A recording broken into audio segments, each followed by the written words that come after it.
So welcome. Welcome to Let's Stamp Simple. And tonight I'm going to start at the very beginning. How do you get started with this and what do you want to do when you do it? So I started to learn how to stamp because I wanted to make Christmas cards. I thought that would be really cool. And this was before I was with Stampin' Up. It was many years ago, and I went to, someone handed me a Stampin' Up catalog, and I looked through it, and I have mine in a binder, but even back then, it was huge, and I had no idea. I looked at it and thought, I don't know. I don't know what I want. Do I need something? If I need all of this stuff, I can't do it. So I kind of backed away, and I didn't do it. And I was always so impressed with cards and thought they were so gorgeous. I stuck with my Cricut, but in the back of my mind, I wanted to know more. And I tried a few others, but I was with a different company before Stampin' Up, but it doesn't focus on cards, and it doesn't focus as much on the techniques and learning. It's more about three-dimensional items, or it was at the time I was there. So since I don't do Cricut, I still use my Cricut, but I don't teach Cricut classes anymore. I wanted something that wasn't so techy. I wanted something that was more with my hands, and this was it. Okay, great. I still don't know where to start though, right? I still look at the catalog when I started this and thought, I don't know. So I'm going to tell you what I didn't know and see if I can help you. My purpose with my Stampin' Up business is to make you understand and know what you're going to buy so that if you buy it, you're going to use it. It's not just going to sit on your shelf and get dusty. I want you to use it more than once, everything that you pick up. So that's what my classes are about. And when you order from me, you get classes. I teach classes anyway, and other people can come, but my students that are in my VIP Facebook group get pampered, and I treat them really special. Not that I'm mean to anyone else, I hope, but but I want you to feel like you can drop me a note anytime, and I will try and get the answer for you. And that's what I work at really hard. So the first thing I wanted to do when I started to make cards, hey Kathy Hill, welcome, was I'd hear people talk about A2 cards. And I thought, I have no idea what that is, but I don't want to fess up. I don't want to tell anybody that I don't know what it is. And I Googled it, and I still didn't really understand why are we calling it that. So I've since learned that that's in printer lingo. That's like what Hallmark talks about. Okay. So for those of us that aren't in the printer world, we just need to know, what does that mean? Well, an A2 card is a card that, when folded, is 5.5 by 4.25. And you're thinking, okay, why the weird size? What does that have to do with anything? Let me show you. If you take your Stampin' Up trimmer and you take a piece of our Whisper White cardstock. Now, Whisper White cardstock, it just means white, but it comes in 2 different weights. This is a regular old Whisper White. It's tough for you to tell on a computer the difference. I wish you could have some feel-o-vision. This is the thick one, and it's much more sturdy. Oh, it's thicker, right? So here's the 2. I bet you I can't even show you, but see how this one's kind of wibbly wobbly? This is the regular one. The thick one is ideally what you want for your base. It comes in a pack of 24, and you think, okay, well, so that means I get 24 cards. No, you actually get 48 A2 size cards. Okay, it's sounding confusing already. An A2 card is, you take an 8.5 by 11 and you cut it in half. So half of 11 is 5.5. I promise that's all the math you really need to learn. and you cut it in half. Now you have two A2 size cards. You just need to score them and fold them. There is a score tool on the trimmer. I'm kind of a snob about it. Personally, I really, really like the scoring tool. I didn't add this to the list of things because this is an optional. You don't have to have it at the beginning. I love it, so I'm just going to show you how it works. It comes with a little stylus, and you simply go to 4 1/4, and you score. I'm going to do both of these so you can see them at the same time, and then I can get this out of my way. So 4 1/4. All right, let's get that out of the way. So now you'll see that there's kind of a dent in the middle here where I just scored. If I pull down, my card automatically starts to grab that fold. And then you're going to want your bone folder. And I thought, oh, Lordy, what is that? That's another term, and I don't know what it is. And I've since lost mine. Here it is. Here's your bone folder. Here comes another word. You're going to burnish the fold. And I thought, dear goodness, what are these words? Basically, you're going to take this little plastic pointy thing that says Stampin' Up on it, and you're going to make the crease be good and solid. And now you have either an A2 card with a top fold or an A2 card with a side fold. Some people call this vertical and horizontal. Me, I just show you the card so that you can figure out which way I've got it going. And that's your card base. This is the base for every card, pretty much every card I work with. The reason I picked this size, it fits in a standard invitation size envelope. It's the regular postage when you mail them. It's big enough to really play with and get some fun things on the front of it. So it's an A2 card, and it gets you 2 out of 8.5 by 11. So that's why I stick with it. Okay? All right. So that's what an A2 card is. The next thing I want to show you is mine. I make simple sketches.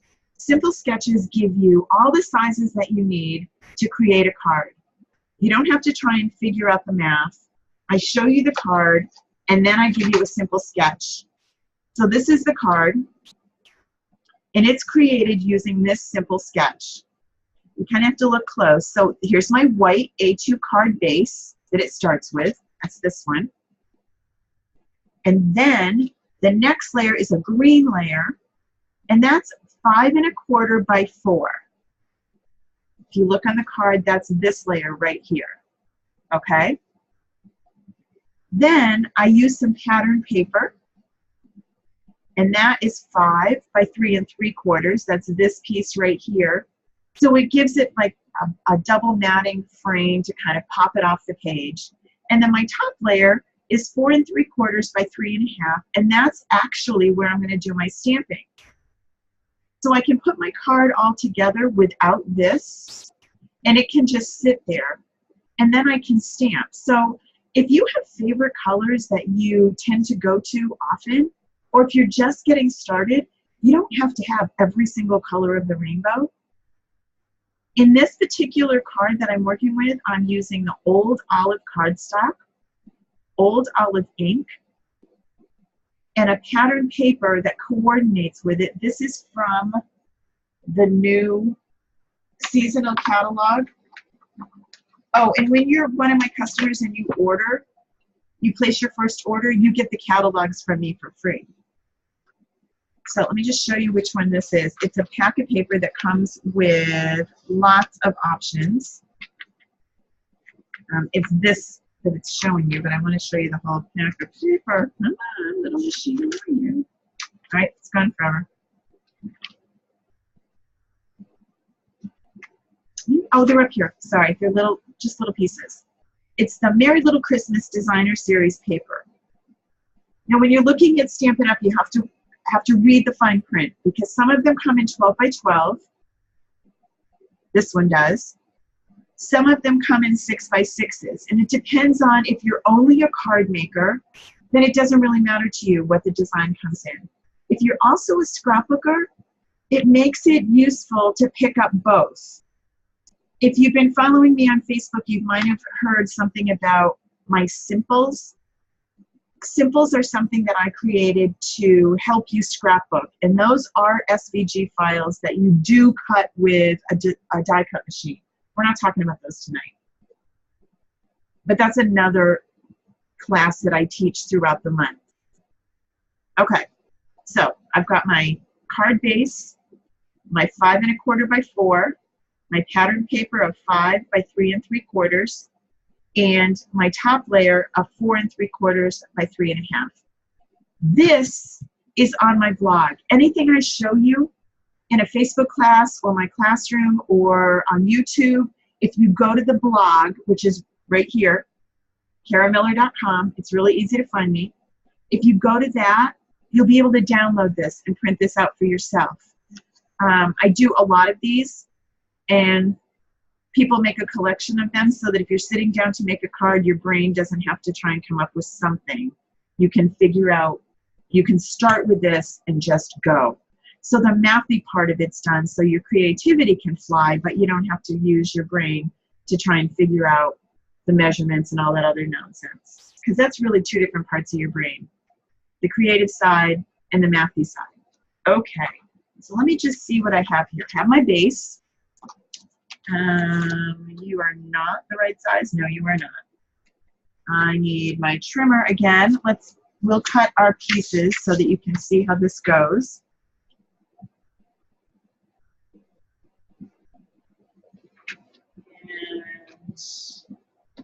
And I have my old olive here, but it's now gone. Something else about me, I tend to lose everything when I'm teaching. You'd think I was in a ginormous room. I'm not. It's relatively small, but I still can lose everything. So let's start fresh. I'm going to show you with a different color so that you can see how your cards, even though we're using the same sketch, we can have a different look. So let's bring in, so instead of the green, I'm going to use some Flirty Flamingo. And I'm going to cut that at my 5 1/4 by 4. So 5 1/4. Yes, there's a fly in this room. If you see something flying around, yep, there is. By 4. Okay. So now I have my base and my next layer. Now, if you look on here, that's the white. The green is what I use my Flirty Flamingo for. Now I need a pattern paper here. So I'm going to grab some, I don't know what we have in the Christmas collection that will work. Let's take this one. Again, old olive. You'll see that I use old olive a lot, and it tends to be really versatile. It's not one of the brights. I really do like that. And the pattern paper is 5 by 3 3/4. All right. So we line this up. This is from that same Merry Little Christmas designer series paper. All right, so there's this. And now I just need my white layer on the top that I'm actually going to stamp on. And that is 4 3/4 by 3 1/2. All right, we are now ready to stamp. So this is what my card's going to look like. All my layers are together. Let's move some of this stuff out of the way so we don't get distracted. And the first thing you're going to do is I'm going to put down my layers with the exception of this one because that's the one I'm going to work on.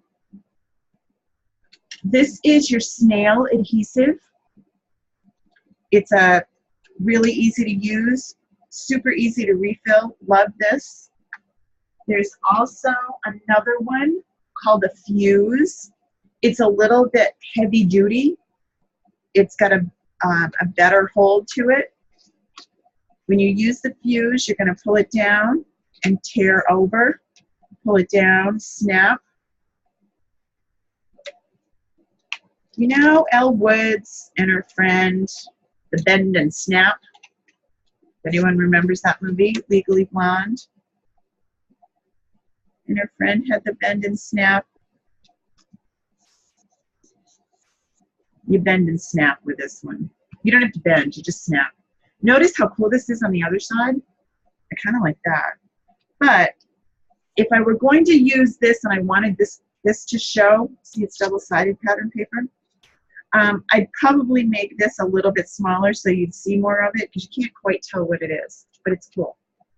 But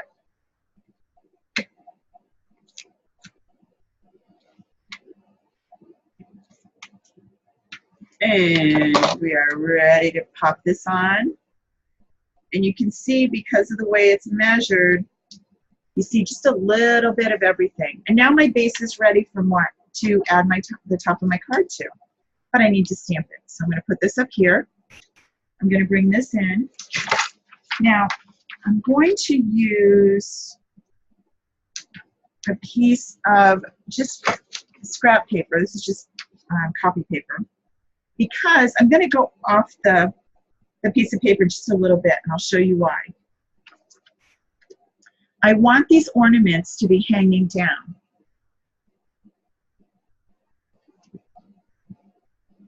So I want you to look at the stamps, and these are from the Carols of Christmas set.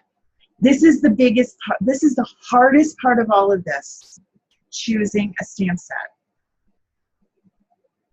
And I'll show you in the blog post what you can start with. The blog is thecaramiller.com. And I give you a list of the supplies that I'm using. And honestly, the hardest part is deciding which stamp set you're going to start with. Many of the Stampin' Up! Stamp sets come in a bundle. A bundle means that you get the stamp set and the thinlits that go in your big shot die cut. These are thinlits, and they coordinate. I keep mine together. These are messy because I was playing in here. We'll talk about that another day. Anywho, this one is really fun because it's got some really big sentiments that go on the front of cards. So if you're thinking you want to do some Christmas cards, this card would be super easy to duplicate. I'm using just black ink, regular, basic black, and I'm also using Old Olive. Now, if I wanted to use a different color coordinating paper, then I probably would have chosen a different ink. I'm a pretty matchy-matchy person, so I like things to all go together. Now, in this case, because I used some of the Flirty Flamingo, I could use Flirty Flamingo ink and bring that in if I wanted. And what's great about Stampin' Up! Is everything matches. So you don't have to worry, well, is that the right pink? You don't have to worry. It's all the same. It's perfect between inks and papers and markers. Anything Stampin' Up! Has that's Flirty Flamingo will go, even the ribbons. Okay, so let's get going with this. So here's this one, and then these are the other two stamps, and they are on clear blocks. And you're looking at these and you're thinking, boy, you know, I looked at a YouTube video and sometimes the stamps are clear and I can see through them. Stampin' Up! Sells two kinds of stamps. One is red rubber, that's this one, and then the other is photopolymer, which is the clear one. What's confusing sometimes is you will see that there is, I'm trying to see if it's in here, it's on the website. It says clear mount, and so you think you're going to get a clear stamp and it ends up being this when it comes in the mail and you're thinking I got the wrong thing. It means that it's mounted on a clear block. They come with a wood mount on a wooden block, or you can put them on the clear blocks. I don't have any wooden mounts so I would show you, Everything I do, it uses the clear block for storage purposes, really. I can put lots more stamp sets on my shelf if I use these, because they're in these nice little thin cases. Whereas the wood mounts, I don't have any, but they come in these size. You can see they're much thicker. Okay? All right. So I can't see through my stamp set. That's what's different. If I were using a clear stamp, I could see through it. And Stampin' Up! Decides if there's something that you need to see through. For example, the one we were doing last night, a couple days ago, was a layering one with a teddy bear. And that was 3 different stamps that layer on top of each other. Don't get overwhelmed, I promise. We will take this really slow. The month of October, I am doing a new technique each week, starting at the beginning. So if it's something that you have been thinking about, but you get overwhelmed, stick with me. We'll get you going. So the first thing I want to do, though, is I want to put the ornaments on the page. All right. And I'm going to stick with Old Olive. Oh, slow down. How to open these pesky little pads. Notice there's 3 little dots right here. You also saw how it was second nature to me. It surely wasn't when I got started. When I first started, I did a video acting super cool, like, oh, this is how you open it. Opened up the stamp pad and it went flying across the table, and it was, of course, navy blue, and I looked like an idiot. So, anywho, push down on the top, on the 3 little buttons, and it pops up. Doesn't get ink on you. It pops up.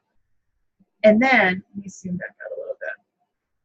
And then you just bring this back and you kind of wiggle it a little and then slide it down. Stampin' Up! Does this so that when your stamps are here, if you could see through the side, the stamp pad's upside down. So the ink is all right here at the top, ready for me, waiting. Once I flip it over, it's ready to go. I don't have to waste ink and have it all sitting in the bottom of the pan, okay?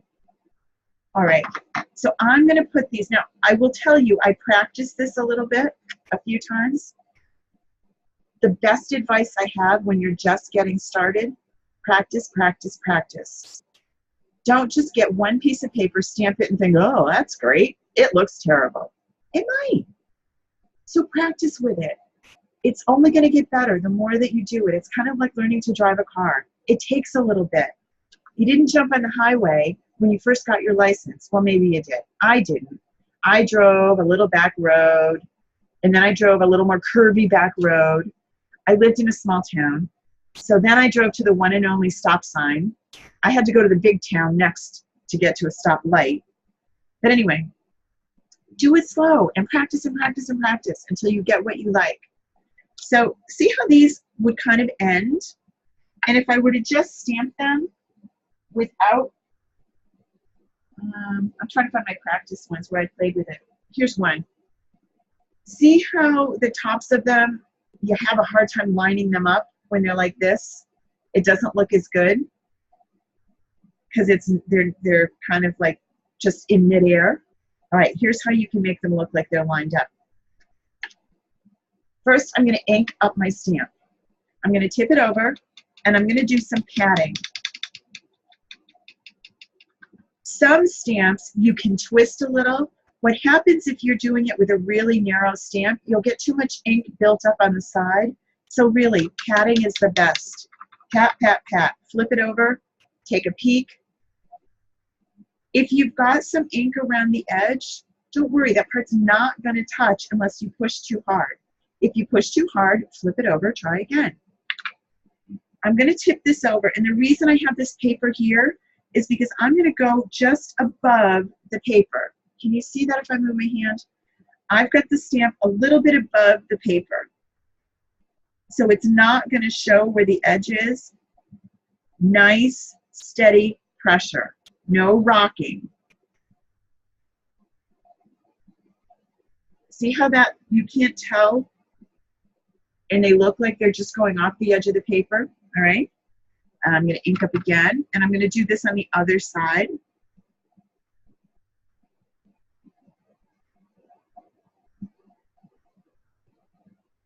Okay.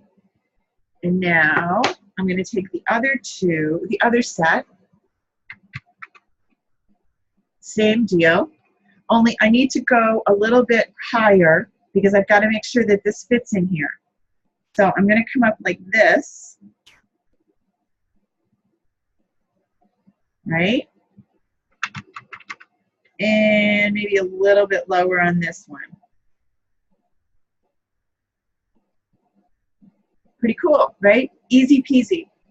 Now, to clean these, this is an additional item. You don't need this at the beginning, but again, it makes your job easier.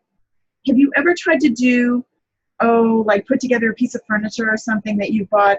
I won't use IKEA because that doesn't help anyway. There's nothing that makes that easy. But some kinds of stuff that you try and assemble, and it says you need a certain kind of screwdriver, and if you don't have the right screwdriver, it makes it 10 times harder. And then you call your husband and he has the right kind of screwdriver, or your friend that is really clever and she has the right screwdriver, and they put it together like that and you feel like an idiot. It's because you have the right tools. Having the right tools makes everything so much easier. So this is called the Stampin' Scrub. It cleans your stamps for you. It's got 2 sides. You also get you add the mist to it, the Stampin' Mist. You spray this side. This is your wet side. And then you clean your stamp. Just rub on it and rub over here. And it looks brand new, right? Look how cool that looks compared to this. And the best part about all of it is you don't get any ink on your hands. I hate getting messy. So, love my Stampin' Scrub. Again, I didn't put that on your list of must-haves because it's something to add later, but it's a really great trick. I love it. All right. And then remember to close your ink before you go on. I'm done with that one. I'm going to go to the black. So I'm going to pull this out. Now, it does snap in place. You don't have to do that, but it does. When you're done, you're going to put your thumb in this end and pull. Bring it out. Flip it over and kind of wiggle it a little, and then click. And it's back in place and closed and no ink, and you're all good. And they store this way. Okay? Don't put them in somewhere like this. They will drip and make a mess. So store them flat. Now we're ready to do the Deck the Halls, this one, with the black. All right, now this is a really detailed stamp. I'm going to zoom you in so that you can see it. It's really, really detailed. And what you want to do once you ink it, you think you're all inked up, flip it over and get a really good peek. Are all your letters really covered? Not really. Look at that C and the E and the D. They're not really well inked, right? So I'm going to do a little bit more. Different ink pads are juicier than others, so sometimes it takes a little bit more, but you can test it before you do it. See how those are nicely coated now? All right. Now when I put it down, I'm going to line this up, and I'm going to line up the bottom of the stamp with the bottom of the card so that I make sure that I'm nice and flat. And solid pressure. No rocking, no wiggling, and there we go. Right? Now, if I were going to be super critical, well, the K's kind of on that one, and these lines are a little crooked, you know what? You made it. It didn't come through a machine. You made it. So it's okay that it's not absolutely 100% perfect because it's handmade. And if it's really going to keep you awake at night, flip it over and do it again, or grab another one. Cut another piece of 3 1/2 by 4 3/4, and you're good to go. So now I'm ready to assemble my card. I could just pop this on the front and I'm done. But I'm going to show you my favorite product from Stampin' Up! And they're called Stampin' Dimensionals. I don't know, I think I've said that like 4 times. But Stampin' Dimensionals are little pieces of foam with adhesive on the back, and they literally add, well, dimension. So flip this over, and they come in 2 sizes now. They have this size and a mini dimensional. It's great for adding little accent pieces to the top.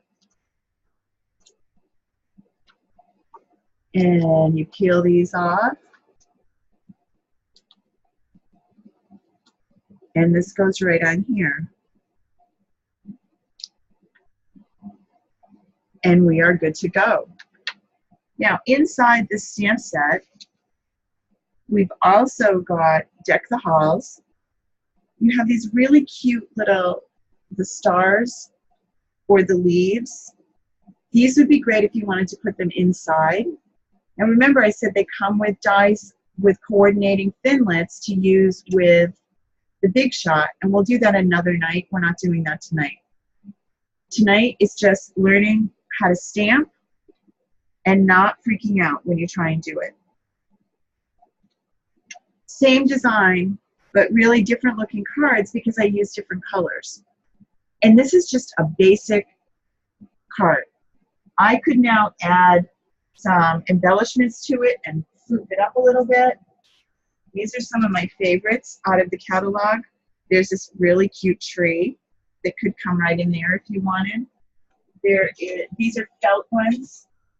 I love this one too. Right? Super cute. Or there are, I'm digging in my pile over here. Anything miniature is great for me. Little tiny bows. So many cute things. But the cards look just great the way they are without lots of stuff added to them. All right? Well, I'm glad you came tonight. Stick around. We're going to have more of these coming up this month through the end of September and all of October on getting started. We'll add lots of new techniques each week. So have a great night, and thanks for coming, and I'll see you all soon. If you're looking for this class after, it will be on YouTube. It will also be on karamiller.com. It was recorded so that we can share it later, and you can always come back and look at it again.